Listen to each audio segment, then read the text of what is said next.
You know, I was led of the Lord to be here as a witness. And as I had told colleagues and other pastors that I wanted to be here myself to hear from the mouth of Bishop Eddie Long himself. And just as it was discerned in my spirit that these accusations are false, I'm going to stand on that. This truly is a man of God. This morning, as he came out, he approached the pulpit with confidence. And when I looked upon him, something in my spirit said, the spirit of David is upon him. He didn't break confidence, and he showed that he was sure that this is an attack. I'm trying to calm down because I was on the plane and I was thanking God. I was on the plane and I was sitting on the plane and there wasn't so much people next to me, and the Spirit of the Lord spoke to me. He said, tell Pastor Parsley tonight is the instigation of an open door. I said, God, what should I say? He said to me, tell him tonight the spirit of Shabna is going to be destroyed.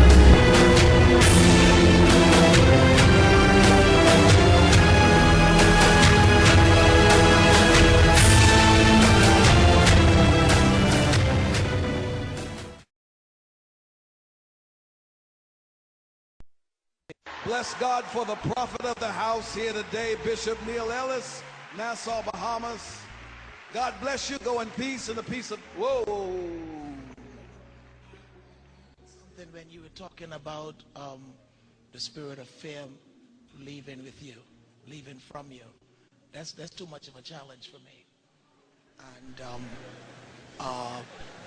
what I heard, it's come on. What I heard in the spirit was, this is a church of mature faith.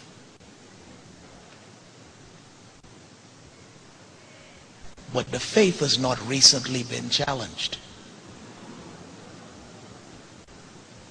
You've been preaching, and most of the stuff you've been preaching all year long. I've not been around here, but that's what I heard. You've been preaching messages that stirred, nurtured, and matured the faith of the believers. But the faith that you preached has not been challenged.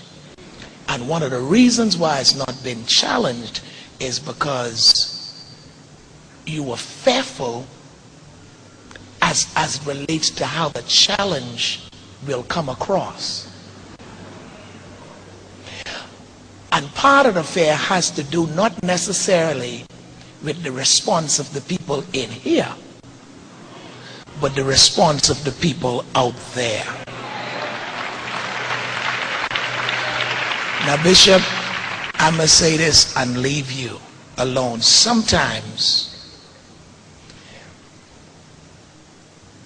the devil magnifies things and make them look far bigger than they really are. Now, I know you had an attack last year. And while it didn't divert you from the agenda, it slowed down the challenges. But I hear the Spirit of the Lord saying, is it me or them? Is it me or them? And we cannot let people out there affect destiny in here.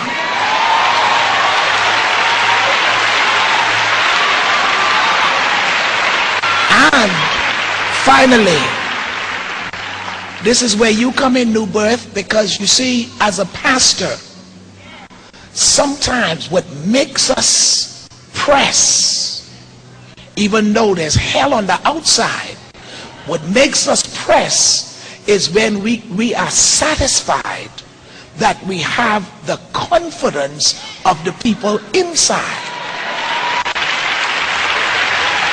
Now, New Birth, I got two questions for you. can the Lord trust you?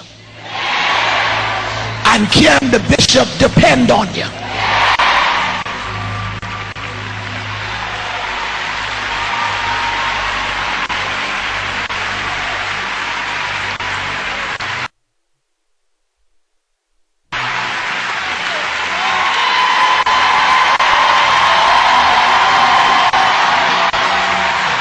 So a faith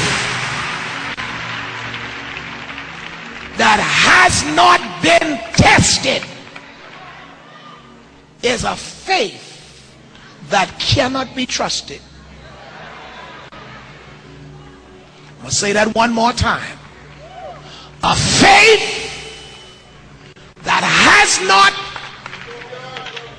been tested is a faith that cannot be trusted. Now listen to me, New Birth. Listen, please. I've been there. I know what it is to be vilified and tried in the public press. Several years ago, I endured a scandal for 82 consecutive weeks in the newspapers. It's 1 week after the next, 1 week after the next, 82 consecutive weeks. But when it stopped, it was graduation and celebration, because doors started opening everywhere. And I hear the Spirit of the Lord saying now, this is for you and for the bishop. Whatever you've been going through, it's through. That ain't good enough. Whatever you've been going through, it's through. On top of that, your recession is over. A faith that has not been tested. So free your spirit, bishop, and challenge the people. Challenge the people. And this debt is hanging on too long. There's too much for New Birth to do, to be covered and laden in debt. A faith that has not been tested is a faith that cannot be trusted. Look at your people. Look at them. Look at them.